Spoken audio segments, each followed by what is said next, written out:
कर्तावे स्तोत्रम दैवंतिनु स्तोत्रम। प्रभु यीशु मसीह के नाम की महिमा हो, क्योंकि वो महिमा के योग्य परमेश्वर हैं। मैं यहोवा का धन्यवाद देता हूँ फिर एक बार इस सुंदर और अद्भुत समय के लिए, जब परमेश्वर की उपस्थिति हमारे स्थानों पर है और परमेश्वर अपनी विश्वास योग्यता को प्रकट करने फिर एक बार हमारे मध्य में आया है। वो हमसे प्रेम करता है, वो चाहता है कि हम उसकी बातों को सुने, हम उसकी वाणी को सुने और आशीषित हो।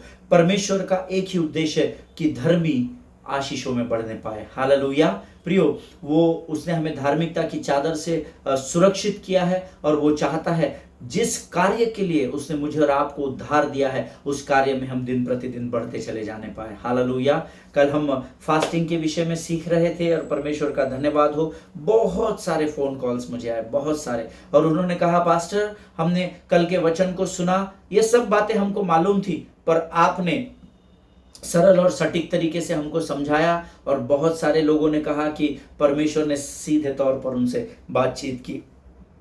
एक परिवार से मुझे फोन आया था और उन्होंने कहा हमने कभी भी आज तक अपने जीवन में उपवास नहीं किया। पिछले 3 वर्षों में वो प्रभु की सेवा में हैं, प्रभु में बपतिस्मा पाए हैं। और उन्होंने कहा हमारे कलीसिया में कई बार इस बात को कहा गया कि आज हम 26 जनवरी को तो कोई और दिन को ऐसा हम उपवास करेंगे, दिन भर प्रार्थना करेंगे, लेकिन हमने शुरू तो किया लेकिन 2 घंटे में ही हमको भूख लग गई और हमने उपवास को तोड़ दिया। हमने कमिटमेंट जरूर किया था पासबान को कि हम उपवास में आपके साथ खड़े हैं, लेकिन हम उसे कर नहीं पाए और डर के मारे हम पासबान को बता भी नहीं पाए और हमने झूठ बोला कि हाँ पास्टर हमने भी दिन भर उपवास किया। लेकिन कल जब आप वचन के द्वारा सिखा रहे थे तो परमेश्वर हमें उन बातों को स्मरण दिला रहा था। हालेलुया प्रियो, परमेश्वर किसी भी मनुष्य का कर्जदार नहीं है। वो वचनों के द्वारा, उसके सेवकों के द्वारा, स्वप्नों के द्वारा, दर्शनों के द्वारा, भविष्यवक्ताओं के द्वारा जब बातों को आप तक लेकर आता है, उन बातों को गंभीरता से ग्रहण करना। हालेलुया, क्योंकि जब दिन की समाप्ति होकर आप जब बिछौने पर जाते हैं तो परमेश्वर के सामने जब हम अपना समर्पण करते हैं तो परमेश्वर आपके समर्पण को स्वीकार करेगा, क्योंकि अपने आप को आपने दिन भर नम्रता में बनाए रखा। हालेलुया। परमेश्वर यीशु नासरी के नाम से इस YouTube के चैनल पर मैं फिर एक बार आपका स्वागत करता हूं। जो लोग दिन भर दिन प्रतिदिन यहाँ पर आते हैं, वचनों को सुनते हैं, मैं आपको नहीं जानता, मैं आपको नहीं पहचानता, पर प्रभु की महिमा हो कि मसीह की देह की जब बात आती है तो हम सबका पिता एक ही कहलाता है। हालेलुया, हम एक ही पिता के संतान कहलाते हैं और वचन कहता है कि उसने हमें यह अधिकार दिया है कि हम सब उसे है अब्बा है पिता कहकर पुकारे। हालेलुया। परमेश्वर करे आज जो वचन प्रभु हमें बताने जा रहे हैं उसके द्वारा हम सब आशीषित हो सके। आमीन। प्रियो, इससे पहले कि हम आज के वचनों में आगे बढ़े, रोज जैसे हम पवित्र शास्त्र पढ़कर प्रभु का गुणानुवाद करते हैं, आइए आज फिर एक बार हम कुछ वचनों को पढ़ेंगे और प्रभु की महिमा करेंगे। आज हमने पढ़ने के लिए जो वचन चुने हैं वो पाए जाते हैं भजन संहिता 32 उसके 6 से लेकर तो 11 वचनों को हम पढ़ेंगे। Psalms chapter 32 verses 6 to 11 we are going to read. Bhajan Sanhita 32 उसके 6 से 11 वचन। मेरा विश्वास है कि आप लोग आपके पवित्र शास्त्र लेकर बैठे हैं। आमीन। Let us pray.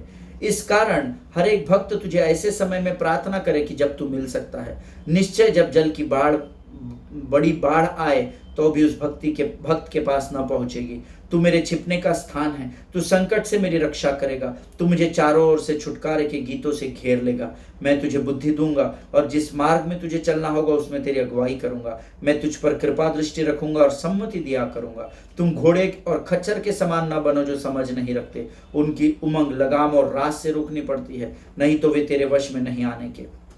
दुष्ट को तो बहुत पीड़ा होगी, परंतु जो यहोवा पर भरोसा रखता है वह करुणा से घिरा रहेगा। हे धर्मियों, यहोवा के कारण आनंदित और मगन हो, और हे सब सीधे मन वालों आनंद से जय जयकार करो। हालेलुया। परमेश्वर जितनों ने मेरे साथ इस वचन को पढ़ा उनमें से हर एक को आशीष दे, विशेषकर उनको जिन्होंने मुख के अंगीकार के द्वारा इन वचनों को पढ़ा है, ताकि क्योंकि ऐसा करने के द्वारा आपने अपने विश्वास को प्रभु को दिखाया है। हालेलुया।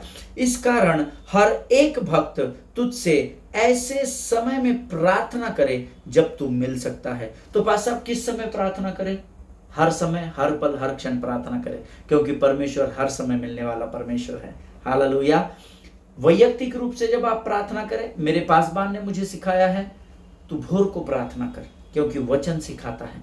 आमीन। मेरे पासबान ने मुझे सिखाया है कि 12 बजे से 5 बजे के 4 बजे के समय में जो भी समय तुझे उचित लगता है उस समय में तू घुटने पर आकर प्रार्थना और आराधना करना और प्रभु के सामने अपनी बातों को रखना। आमीन। मुझे नहीं पता कि आपके प्रार्थना का समय क्या है और मैं आपको जानता भी नहीं हूं, लेकिन ये वो समय होता है इससे पहले कि संसार की आवाज उठे और वो प्रार्थना करे, उससे पहले प्रभु चाहता है कि हम उसके सामने अपनी प्रार्थनाओं को लेकर जाएं। हालेलुया। प्रियो, आप बुद्धिमान और ज्ञानवान लोग हैं क्योंकि परमेश्वर ने आपको चुना है। वचन कहता है मैंने मूर्खों को चुना ताकि मैं बुद्धिमानों को और ज्ञानवानों को लज्जित कर सकूं। हालेलुया। परमेश्वर की वाणी को गंभीरता से ले। वचन कहता है ऐसे समय में प्रार्थना करे तो मिल सकता है। शांत समय को अगर आप चुनेंगे तो that will be quite better, है ना। अगर आप शांत समय में no disturbance, no audio, no video, no गाड़ी की आवाज, नो बाकी के सारे बातों की आवाज, नो भोंगा बज रहा है, ये बज रहा है, वो बज रहा है, किसी भी प्रकार का ना तो कहीं से कोई अनाउंसमेंट हो रही है, ऐसे किसी भी समय को अवॉइड करके जब आप एकांत के समय में परमेश्वर के साथ बिताते हैं तो आप परमेश्वर की वाणी को सटीक रूप से सुन सकते हैं। हालेलुया। सो अपने जीवन में एक समय का चुनाव करें जब आप और केवल आपका स्वर्गीय पिता हो, जहां पर आप अपनी बातों को रख सके और वो आपकी बातों को सुनकर उत्तर दे सके। हालेलुया। वचन कहता है जब तू ऐसे समय को चुनकर प्रार्थना करता है तब तेरे जीवन में कोई भी बड़ी बाढ़ या कोई भी तूफान क्यों ना आए, वचन कहता है वो तुझ तक परमेश्वर पहुंचने से रोक देगा। हालेलुया। क्यों? क्योंकि आपने उस प्रार्थना के समय में अपने आदर और अपनी नम्रता के द्वारा परमेश्वर को अपना समय दिया है। हालेलुया। और परमेश्वर ने आपके उस समय, उस सैक्रिफाइस को, उस बलिदान को देखा है और वो आपसे प्रसन्न होता है। और जब आपके जीवन में तूफान आता है तो वो उस तूफान को आपके पास आने से रोक लेगा, ये उसका वायदा है। हालेलुया। वचन आगे कहता है तू मेरे छिपने का स्थान है, तू संकट से मेरी रक्षा करेगा, तू मुझे चारों ओर से छुटकारे के गीतों से घेर लेगा। ये वायदा है, इसको अंडरलाइन कर ले प्रियो, इसको हाईलाइट कर ले। तू मेरे छिपने का स्थान है, तू मेरा शरण स्थान, तू मेरा गढ़ है, संकट में मेरा दोस्त, तू मेरा प्रभु। हालेलुया। परमेश्वर आपका शरण स्थान है। वचन कहता है तू ही मेरे छिपने का स्थान है।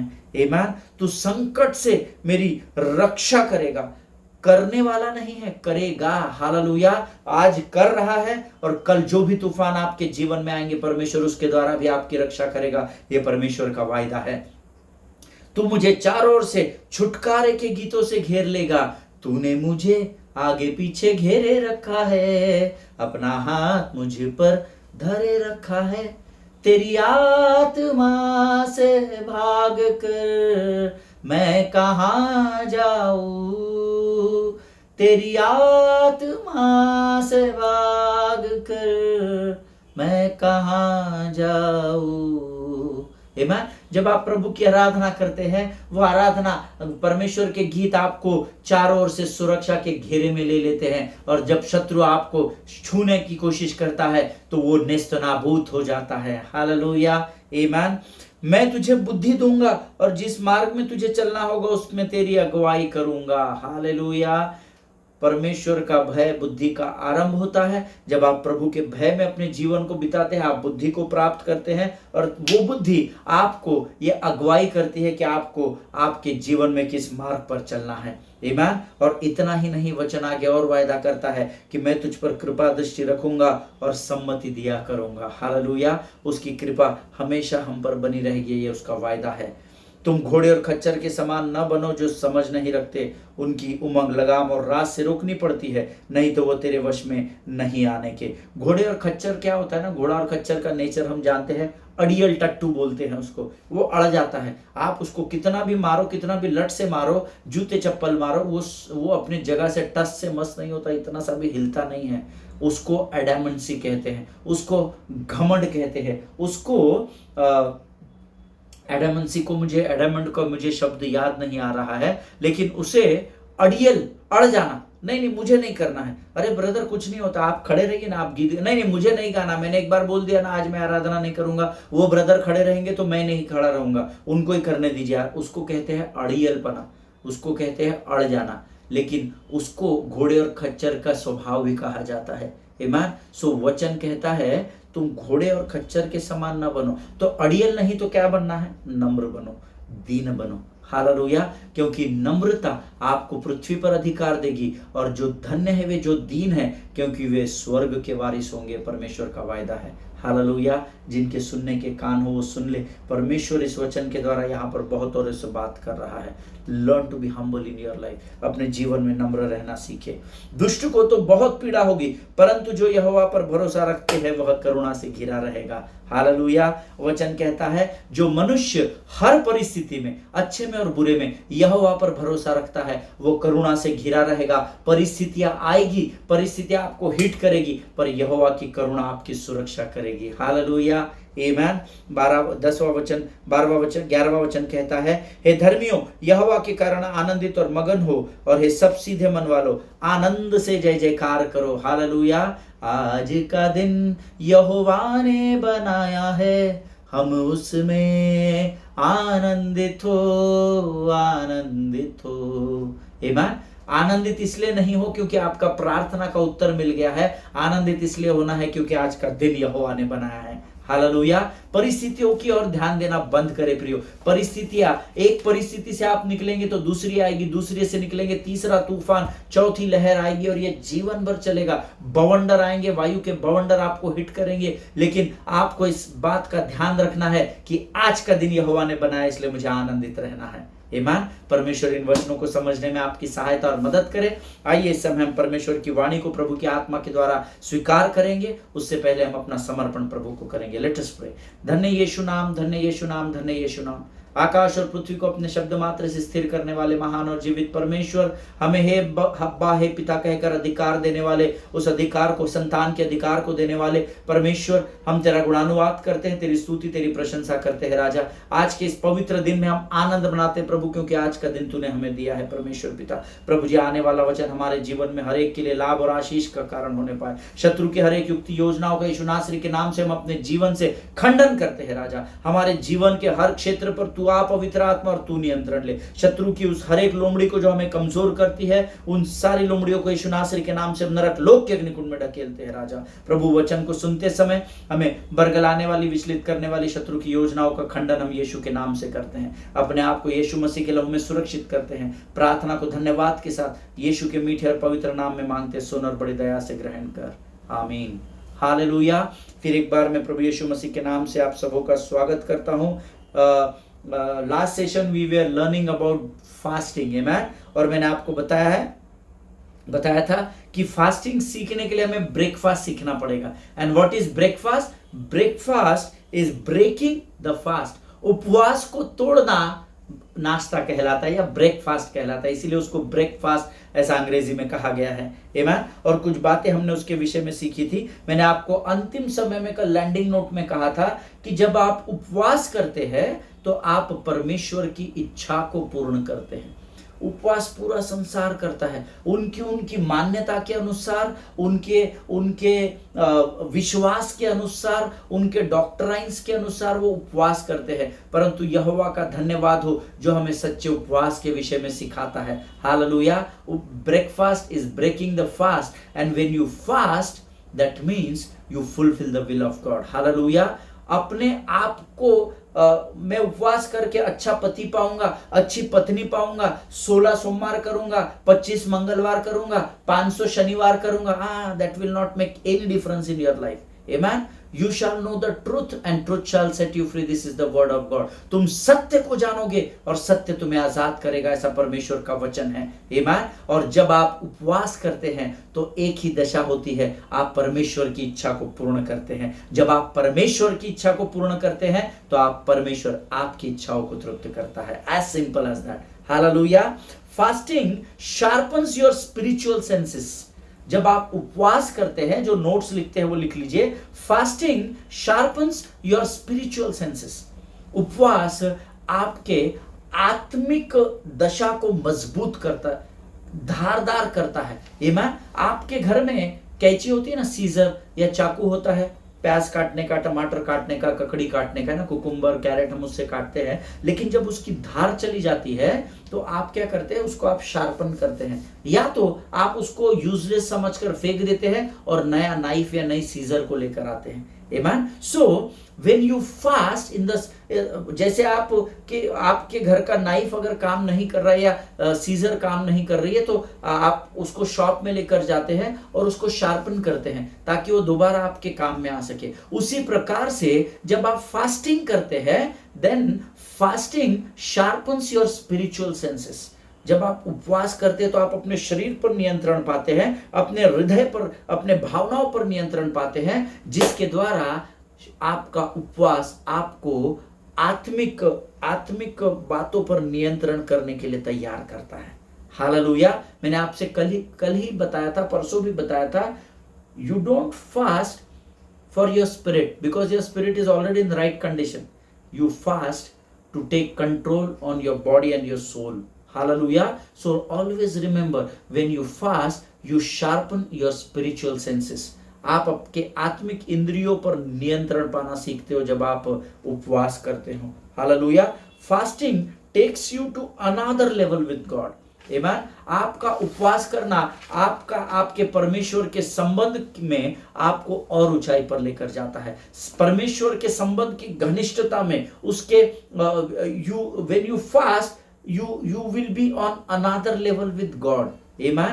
आप परमेश्वर के साथ एक अलग आत्मिक स्तर पर पाए जाते हैं। हमेशा स्मरण रखें, जैसे प्रत्येक दिन, कोई भी इससे वंचित नहीं है जब मैं ये बात बता रहा हूं, हर दिन मुझे और आपको परमेश्वर में एक नई आशा और नया विश्वास आत्मिक तौर पर प्राप्त होता है ना। हम लोग as a pastor, as a leader, मैं हमेशा लोगों को सिखाता हूं, जब वो मायूस और निराश हमारे पास प्रार्थनाओं के लिए आते हैं, हम उनको कहते हैं, सिस्टर कोई बात नहीं, ब्रदर कोई बात नहीं, आपसे इतनी बड़ी कोई गलती ऐसी नहीं जिसको परमेश्वर माफ नहीं करता, कोई पाप ऐसा नहीं जो परमेश्वर से छिपा रहता है, लेकिन जब आप पश्चाताप करते हो तो हर दिन परमेश्वर में आप एक नए विश्वास और नई आशा को प्राप्त करते हो। आमीन। सो वो आशा और विश्वास हमें दिखता नहीं है, तो हम उसे आत्मिक तौर पर जैसे प्राप्त करते हैं, उसी प्रकार से जब आप उपवास करते हैं तो हर दिन आपका शरीर रिसेट होता है। रिसेट को क्या कहते हैं? फिर से नया होता है। आमीन। क्या होता है, हमारे पास, सबके पास मोबाइल है, हैंडसेट्स है ना। हम क्या करते हैं, इसमें कभी कभी बहुत वायरस आ जाता है, तो ये वायरस आता है तो हमारा मोबाइल स्लो हो जाता है, या हमारा मोबाइल का कोई भी एप्लीकेशन हम खोलते हैं, ओपन करते तो बहुत टाइम लेता है, तो फिर हम क्या करते हैं, हम उसको शॉप में लेकर जाते हैं। That is one option. उसमें शॉप ओनर जो होता है या जो इंजीनियर होता है, वो कहता है इतना इतना पैसा लगेगा, मैं सब वायरस निकाल देता हूं। उसमें एक बटन होता है सेटिंग्स में, आपको, हमको, सबको पता है, हम सब उतने बुद्धिमान और ज्ञानवान हैं कि हमें मोबाइल के बारे में बहुत सारी बातें पता है। जब आप सेटिंग्स में जाते हैं तो उसके सबसे नीचे एक ऑप्शन होता है रिसेट का। आमीन। रिसेट क्या करता है पता है? जब आप उस रिसेट की बटन को दबाते हो तो आपका मोबाइल सब गंदगी को बाहर फेंक कर फिर एक बार नया हो जाता है। Hallelujah. In the same way, जब आप परमेश्वर में एक नई आशा और विश्वास को आत्मिक रूप से रोज प्राप्त करते हो, उसी प्रकार से जब आप फास्टिंग करते हो, उपवास करते हो, तो आपके शरीर को उपवास रिसेट कर देता है, नया कर देता है, सारा डिटॉक्सिफिकेशन कर देता है, गंदगी बाहर कर देता है। क्यों? क्योंकि उपवास के द्वारा आप अपने शरीर और अपने प्राण पर नियंत्रण पाना सीख जाते हो। हालेलुया। जिनके सुनने के कान हो सुन ले। हर दिन आपका शरीर, आपके शरीर पर नई अभिलाषाएं पकड़ बनाने की कोशिश करती है। आमीन। नए प्रलोभन जो होते हैं, टेम्पटेशन जिसको कहते हैं, है ना, devil will try to tempt you, है ना, वो आपको प्रलोभन देता है। लेकिन उपवास क्या, देखिए हमारा शरीर है और शरीर कमजोर है, हम सब जानते हैं, इसीलिए बीमारियों का सामना करना पड़ता है। बहुत बार हमारे शरीर की अभिलाषाओं को पूर्ण करने के लिए हम पाप कर बैठते हैं, परमेश्वर के वचन के विरोध में चले जाते हैं, और ये स्वाभाविक है क्योंकि हम साधारण मनुष्य हैं। आमेन। सो हर दिन आपके शरीर पर शत्रु नई अभिलाषाओं के द्वारा पकड़ बनाने की कोशिश करता है। वो आपको नए प्रलोभन या टेम्पटेशन के द्वारा कमजोर करने की कोशिश करते हैं, और इन्हीं बातों को नियंत्रण करने के लिए मुझे और आपको उपवास करना होता है। Hallelujah. At least fast once in a week. Amen. कम से कम एकदम लिस्ट से, स्क्रैच से शुरू कीजिएगा, करके देखिएगा कि परमेश्वर कैसा भला परमेश्वर है। आप परख कर देखना उपवास के द्वारा परमेश्वर आपके जीवन में क्या बदलाव को लेकर आता है। Amen. Bible says take control of your lust और desire, do not let them control you. Hallelujah. परमेश्वर के वचन में लिखा है अपनी इच्छाओं पर नियंत्रण करना सीखो, अपने हवस या अपनी वासना या अपने अभिलाषाओं पर नियंत्रण करना सीखो, उसे आप पर नियंत्रण करने की अनुमति न देना। हालेलुया। ये मैंने नहीं कहा, ये पवित्र शास्त्र में लिखा है। अगर आप अपनी अभिलाषाओं या वासनाओं पर कंट्रोल पाना चाहते हो तो अपने आपको उपवास के क्षेत्र में डिसिप्लिन करना पड़ेगा, अनुशासित करना पड़ेगा। हालेलुया। पास्टर ने बोला इसलिए उपवास कर लिया, अब अगली बार पास्टर साहब बोलेंगे तब उपवास, ना। Discipline yourself in the area of fasting and taste and see that the Lord is good. I assure you in the presence of the Holy Spirit. Amen. उपवास के क्षेत्र में अपने आप को डिसिप्लिन करना सीखे। मैं आपको विश्वास दिलाता हूं, परख कर देखना कि यहोवा कैसा भला परमेश्वर है।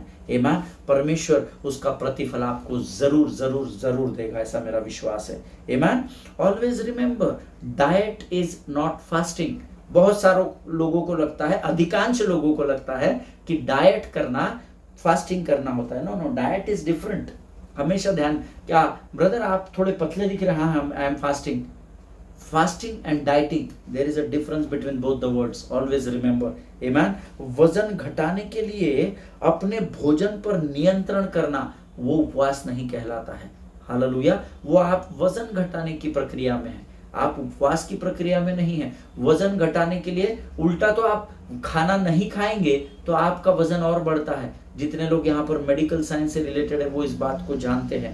आमेन। वजन घटाने के लिए अपने भोजन पर नियंत्रण करना उपवास नहीं होता। दैट इज स्टार्विंग और you can say hunger strike, उसको आप कहते हैं भूखे रहना। आमेन।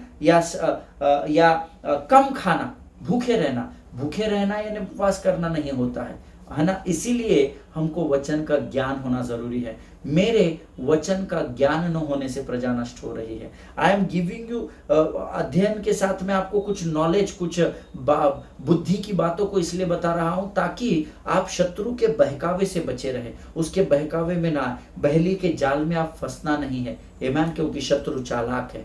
आमेन। Always remember, dieting is not fasting. Dieting and fasting both the process are different. जब आप डाइट करते हैं तो आप उपवास नहीं करते, आप अपने आप को भूखा रखते हैं या आप खाने की मात्रा को कम कर देते हैं, उसको उपवास नहीं कहते हैं। Then you may ask what is fasting exactly. तो हो सकता है अब आपके मन में मैंने इतनी बातें बताने के बाद ये प्रश्न आया हो, तो फिर एग्जैक्टली फास्टिंग क्या है पास्टर साहब, बहुत कंफ्यूजन हो रहा है, कुछ समझ में नहीं आ रहा है, आप कभी क्या बता रहे हैं कभी क्या बता रहे हैं। Then what is fasting exactly. जो लोग नोट्स लिखते हैं वो लिख ले, सिंपल वर्ड्स में मैं आपको बताऊंगा। Fasting means when you replace your food with the word of God. Amen. ये मैं आत्मिक तौर पर आपको बता रहा हूं। Amen. Fasting means when you replace your food with the word of God. Amen. जब आप अपने फास्टिंग, उपवास का अर्थ होता है जब आप अपने भोजन को परमेश्वर के वचन के साथ बदल डालते हैं। When you fasting means when you replace your drink with the prayer. Hallelujah. जब आप अपने पीने की बातों को परमेश्वर की प्रार्थना में बदल लेते हैं। Amen. So अब आप क्या कर रहे हैं, फास्टिंग कर रहे हैं means you are not having food and water, है ना। आप ना तो फूड सॉलिड खा रहे हो ना आप कुछ पी रहे हो, नो लिक्विड, बट आप क्या कर रहे हो, आप वचन पढ़ रहे हो और आप प्रार्थना कर रहे हो। That is fasting. Hallelujah. This is my interpretation of fasting. आपको प्रभु शायद दूसरा बता सकता है, but when I was sitting with the Lord and I was asking him then which type of fast you want me to do, Lord said you sit with me, pray and go through the word. Hallelujah. For me this is fasting. आपका शायद revelation प्रकाशन अलग हो सकता है, लेकिन मैंने जितना अध्ययन किया है, मुझे प्रभु ने अपने अध्ययन में ये बताया है कि you replace your food with the word of God and you replace your drink with the prayer time. Hallelujah. And doing these two things, what you will do? You will start seeking me. Hallelujah. Fasting helps you to seek God. जो लोग notes लिखते हैं वो लिख ले. Fasting helps you to seek God. Amen. परमेश्वर, उपवास करना आपको परमेश्वर को खोजने की ओर बढ़ाता है. हालेलुया. आमीन. इब्रानियों की पत्री उसका 11वां अध्याय उसका 6वां वचन हम पढ़ेंगे. The book of Hebrew chapter 11 and verse 6. The verse says, and without faith it is impossible to please God, for whoever would draw near to God must believe that he rewards those who seek him, not find him. Seeking and finding, again, both are different words. Understand the depth of the word.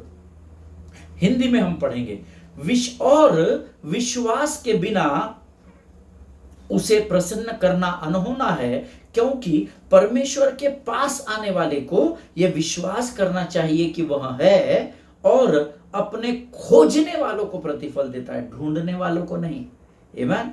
खोजने वालों को प्रतिफल देता है. Beloved people of God, if you want to overcome lust, then develop a life of fasting. Hallelujah. अगर आप अपने lust पर, अपने वासना और अभिलाषाओं पर विजय को पाना चाहते हो, तो अपने उपवास के उस समय को या उपवास की उस प्रक्रिया को बढ़ावा देना सीखे. Hallelujah. I assure you, when you fast, you will overcome your lust. Hallelujah. प्रभु की उपस्थिति में मैं आपको गारंटी देता हूं कि जब आप उपवास करेंगे तो आप अपने अभिलाषाओं पर नियंत्रण को पाएंगे और उस पर विजय को प्राप्त करेंगे. हालेलुया. क्योंकि परमेश्वर के पास आने वाले को विश्वास करना चाहिए कि वह है, और अपने खोजने वाले को प्रतिफल देता है, ना कि ढूंढने वाले को प्रतिफल देता है. हालेलुया. खोजना और ढूंढना अलग होता है. जब भी प्रभु अगुवाई करेगा हम इस विषय पर जरूर अध्ययन करेंगे. What is the difference between seeking and finding.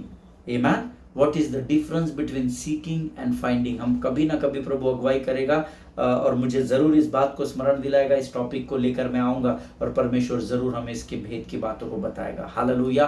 परमेश्वर आज के इस अध्ययन के द्वारा आप में से प्रत्येक को आशीष दे. आज हमारा समय यहाँ पर समाप्त हो रहा है. आइए इस समय हम अपने आप को परमेश्वर को धन्यवाद के द्वारा परमेश्वर के सम्मुख उपस्थित करेंगे. Let us pray. धन्यवाद देते हैं परमेश्वर पिता फिर एक बार इन अद्भुत वचनों के लिए. प्रभु फिर एक बार आज उपवास के विषय में तूने हमें बहुत सारी बातों को सिखाया. हम तुझे धन्यवाद देते हैं पिता. प्रभु परमेश्वर पिता, सुबह से लेकर हम में से हर एक के साथ तू बना रहा. तेरी आशीष हमारे जीवन पर बनी रही. हम धन्यवाद देते हैं. जो भी आशीष आज के दिन में तूने हमें दी उसको हम यीशु नासरी के नाम से ग्रहण करते हैं पिता. धन्यवाद देते हैं प्रभु. शत्रु की हर एक युक्ति योजनाओं का खंडन यीशु नासरी के नाम से करते हैं राजा. अपने आप को नम्र और दीन करते हुए यीशु के लहू में सुरक्षित करते हैं, और इस प्रार्थना को धन्यवाद के साथ यीशु नासरी के मीठे और पवित्र नाम में मांगते हैं. सुन और बड़ी दया से ग्रहण कर. आमीन. आमीन. हालेलुया. फिर एक बार परमेश्वर यीशु मसीह के नाम से मैं आपको धन्यवाद देता हूं कि आप लोग रोज यहाँ पर आते हैं और वचनों को सुनते हैं. अगर आप वचनों के द्वारा आशीषित हुए हैं जरूर कमेंट बॉक्स में लिखिए. अगर आपके कुछ प्रश्न हैं वो भी लिखकर भेजिए, ताकि हम प्रार्थना करेंगे और प्रभु मेरा विश्वास है आपके प्रश्नों का उत्तर जरूर देगा. हालेलुया. सभी को जय मसीह की. एक दूसरे के लिए प्रार्थना करते रहे. अपने पासवानों के लिए, उनके परिवारों के लिए जरूर प्रार्थना करें. God bless you all. परमेश्वर आपको सुरक्षित रखे.